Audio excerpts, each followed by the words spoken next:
Have you ever had one of those days where you walk into a room and completely forget why you went in there? Or maybe you found yourself sitting down after a busy morning, feeling like your brain is wrapped in cotton wool, struggling to focus on the crossword or even a television show you usually love. It's easy to laugh it off and say, "Oh, it's just a senior moment, isn't it?" But if you're being honest with yourself, it can feel a little unsettling. You might start to wonder if this is just a normal part of getting older, or if it's something you should be worried about.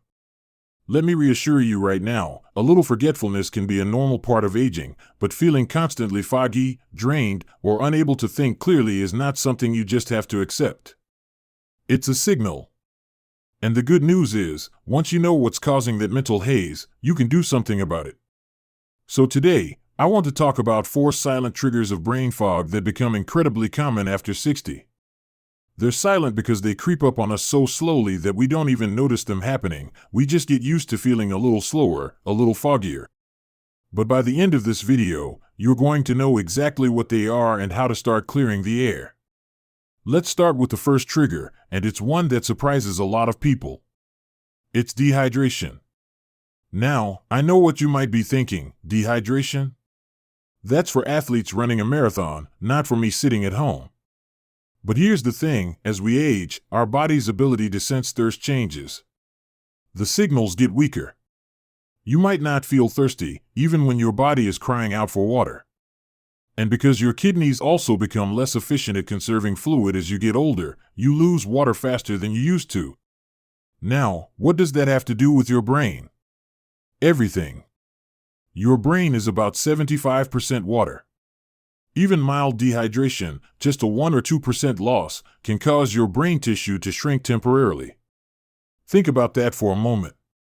When you're not drinking enough, your brain cells literally have to work harder to function. This leads to that classic foggy feeling, trouble concentrating, short-term memory problems, and that overall sense of mental fatigue. It can even mimic the early signs of dementia. I remember talking to a lovely woman named Patricia at a workshop I gave last year. She was 73 and told me she was worried because she felt so lethargic and muddled in the afternoons. She was eating well, sleeping okay, but she just couldn't shake this heavy feeling. We talked about her daily routine, and she mentioned she only had a cup of tea in the morning and maybe a glass of juice with dinner. She just didn't like drinking plain water and didn't feel thirsty anyway. I suggested she try a simple experiment for 1 week, keep a large jug of water on the kitchen counter and take a small glass every hour or so. She could add a slice of lemon or a few berries to it if that made it more appealing. When I spoke to her a couple of weeks later, she said the change was remarkable. Not only did her energy come back, but that afternoon brain fog had almost completely lifted. She felt sharper and more like herself. So, that's the first silent trigger, not drinking enough fluids. It's a simple fix, but it's so easily overlooked. Now, let's move on to the second trigger, and this one hits close to home for many of us. It's the comfort trap. By that, I mean the slow, gradual decline in physical activity that happens as we settle into our routines. Think about it. Maybe you used to walk to the shops, but now you get a lift or take the bus. Maybe you used to enjoy gardening for an hour, but now you find yourself sitting on the bench more than you're actually weeding. It's not laziness, it's just that life gets quieter. But your brain is deeply connected to your body's movement. There's a fascinating connection between your muscles and your mind. When you move, your muscles release proteins and other chemicals into your bloodstream. These chemicals travel up to your brain and act like a fertilizer, promoting the growth of new neurons and strengthening the connections between them. This process is crucial for memory and learning. So, when you become more sedentary, you're essentially cutting off that supply of brain fertilizer. The flow of blood and oxygen to the brain slows down, and the result? You guessed it, brain fog. I often use the analogy of a river. A river that flows is clear, fresh, and full of life. A river that gets dammed up becomes stagnant, murky, and full of debris. Your mental clarity is the same way. Without regular movement, your thoughts can start to feel stagnant and muddy. It doesn't have to be vigorous exercise. It's about consistent, gentle motion. It's the difference between sitting for 4 hours watching television and getting up every hour to stretch, walk around the house, or put on some music and sway for a few minutes. So, we've talked about how your brain can get foggy when it's thirsty and when your body is too still. These two triggers are sneaky because they build up over time. But now that you're aware of them, you can start to pay attention. In just a moment, we're going to dive into the third silent trigger, which is hiding in plain sight on your plate, and it might just change the way you look at your next meal. Let's dive into the third silent trigger, and this one is hiding in plain sight, right there on your plate. It's what I call the carb confusion. Now, I want to be very careful here because carbohydrates have gotten a bad reputation over the years, and for folks our age, they are absolutely not the enemy. In fact, they are your brain's primary source of fuel. Your brain runs on glucose, which it gets from the carbohydrates you eat. So, if you cut out carbs completely, your brain literally doesn't have the energy it needs to function properly. You'd feel foggy, irritable, and weak. But here's where the trap comes in. It's not about eating carbs, it's about eating the wrong kind of carbs and eating them alone. Think about a typical breakfast for many of us over 60. Maybe it's a piece of toast with jam, or a bowl of cereal, or a muffin with a cup of coffee. It's quick, it's easy, and it tastes good. But what happens inside your body when you eat that? Those refined carbs, the white bread, the sugary cereal, the pastries, they break down into sugar almost instantly. They rush into your bloodstream, causing your blood sugar to spike rapidly. Your body then panics a little and releases a big surge of insulin to bring that sugar back down. And often, it overcorrects. So, an hour or two later, your blood sugar comes crashing down. It dips below where it started. And what does a blood sugar crash feel like? It feels like fatigue, shakiness, irritability, and yes, that familiar brain fog. You might find yourself reaching for another cup of coffee or a sweet snack just to feel normal again, and the whole cycle starts over. It's a roller coaster, and it's exhausting for your body and your mind. Now, compare that to a different kind of meal. Imagine you have a piece of whole grain toast with avocado and a scrambled egg. Or a bowl of oatmeal with a handful of nuts and some berries. In that meal, the fiber from the whole grains and the healthy fats and protein from the avocado and egg slow down the digestion of the carbohydrates dramatically. Instead of a sugar rush and crash, you get a slow, steady release of energy into your bloodstream. It's like putting logs on a fire instead of dousing it with lighter fluid. You get a warm, consistent glow that lasts for hours, keeping your thinking sharp and your energy stable. I had a friend, George, who was convinced he needed a nap every single afternoon around 2 o'clock. He thought it was just part of getting older. But when we looked at his lunch habits, he was almost always having a sandwich on white bread with maybe a soda. He was setting himself up for that afternoon crash every single day. When he switched to a sandwich on dense, seedy bread and added some protein like chicken or tuna, and started drinking water instead of soda, the difference was night and day. He still enjoys a nap if he wants one, but he doesn't need it anymore. His mind is clear right through the afternoon. So, the trigger isn't carbs. The trigger is the rapid spike and crash in your blood sugar caused by eating refined carbohydrates on their own. Your brain needs steady fuel to function clearly, and it's up to us to provide that. Now, let's move on to the fourth and final silent trigger. This one is a little more personal, a little more emotional, but it has a very real, physical impact on your brain. It's what I call the shrinking world. Think about your life. Over the years, our social circles naturally tend to get smaller. We retire, so we don't see work colleagues every day. Friends may move away to be closer to their children. We might lose a spouse or close friends. It happens slowly, so slowly that you might not even notice how much quieter your world has become. You might find yourself going a whole day, or even several days, without having a real conversation with anyone.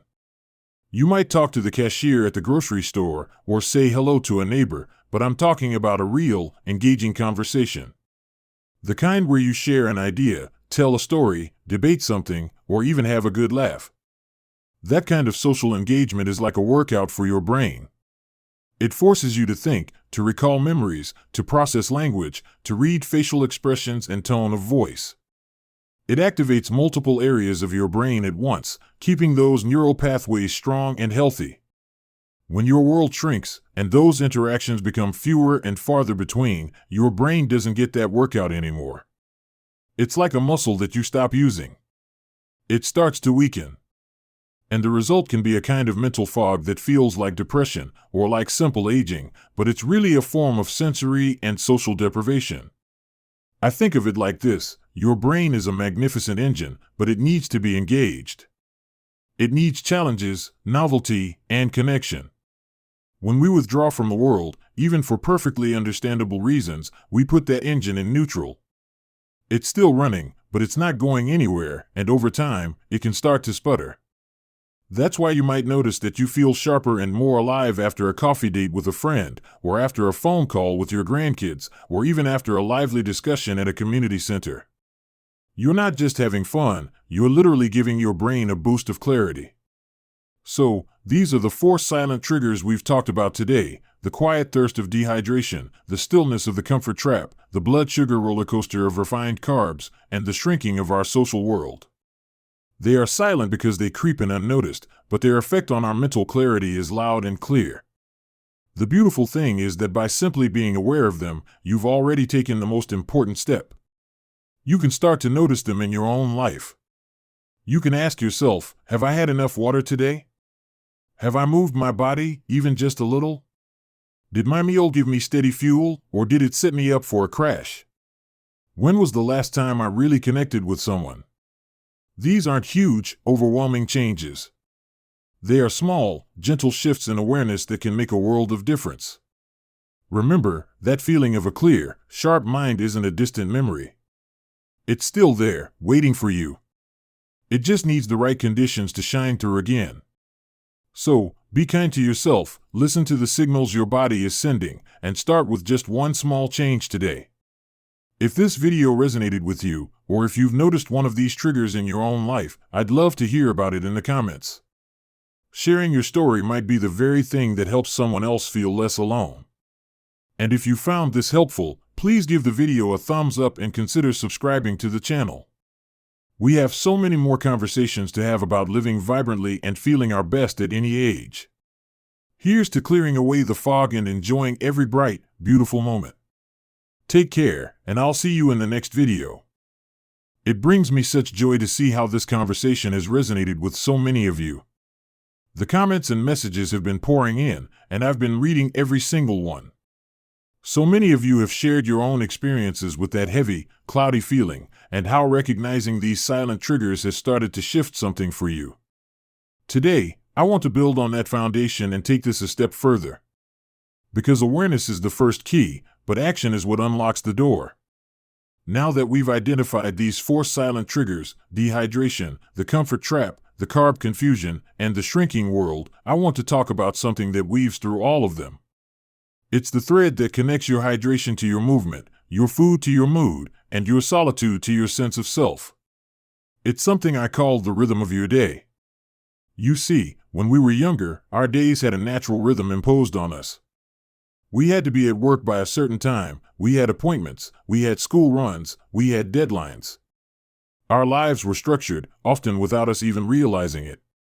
That structure kept us moving, kept us eating at regular times, kept us interacting with people. But after 60, especially in retirement, that external rhythm often disappears. And in its place, a different kind of rhythm can emerge, one that isn't always serving us well. We might find ourselves waking up at different times each day. Maybe we skip breakfast because we're not hungry, or we graze all day instead of sitting down for proper meals. Perhaps we spend long hours in front of the television in the afternoon, and then wonder why we can't sleep at night. We might go several days without leaving the house, and then feel exhausted after a short trip to the store. This lack of rhythm, this unpredictability, is actually a massive energy drain on your brain. Your brain craves predictability. It loves to know what's coming next because it can prepare for it. When your days are chaotic and formless, your brain has to work harder. It's constantly in a state of mild confusion, and that takes a toll. It contributes to that feeling of being unmoored, of being foggy and uncertain. It's like a ship without a rudder, just drifting on the currents. And drifting, while it sounds peaceful, can actually be quite stressful for your mind. So, how do we rebuild a healthy rhythm without returning to the rigid schedules of our working years? It's about creating gentle anchors in your day. These are small, predictable events that your brain can look forward to and rely on. They don't have to be big or complicated. Let me give you an example. One of the most powerful anchors you can create is a consistent morning routine. How you start your day sets the tone for everything that follows. Imagine waking up at roughly the same time each day, even on weekends. Before you even reach for your phone or turn on the news, you take a moment.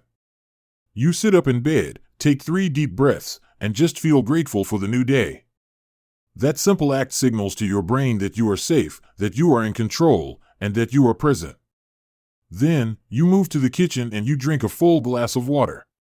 Remember our first trigger, dehydration? You're tackling it head on, first thing.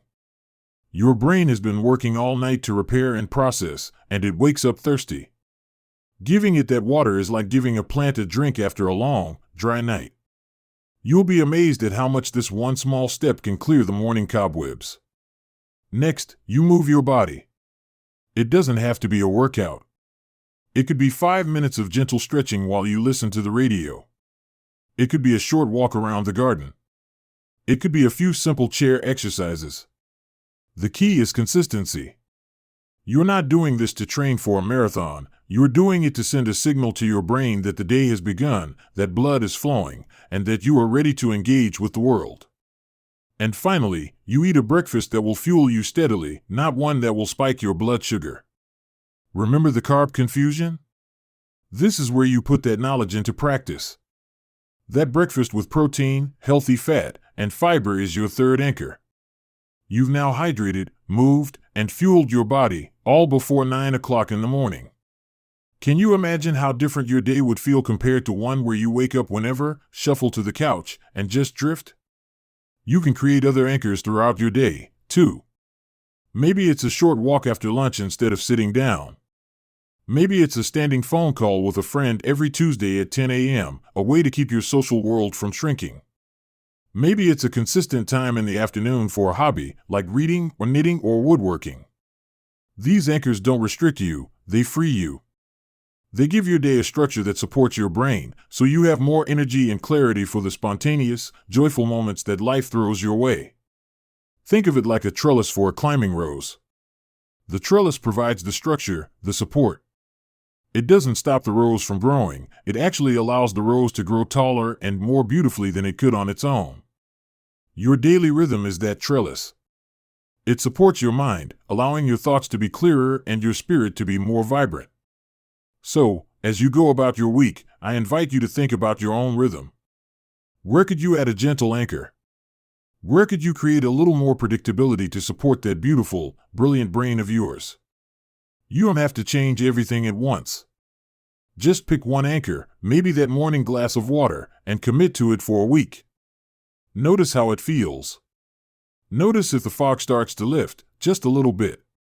You are the author of this chapter of your life, and you have more power than you know to write a story of clarity, connection, and vibrant energy. Keep going. You're doing wonderfully. I'll be right here with you in the next video, but for now, I'd love to hear in the comments what one anchor you're going to try this week. Let's inspire each other. Take care, and I'll see you very soon.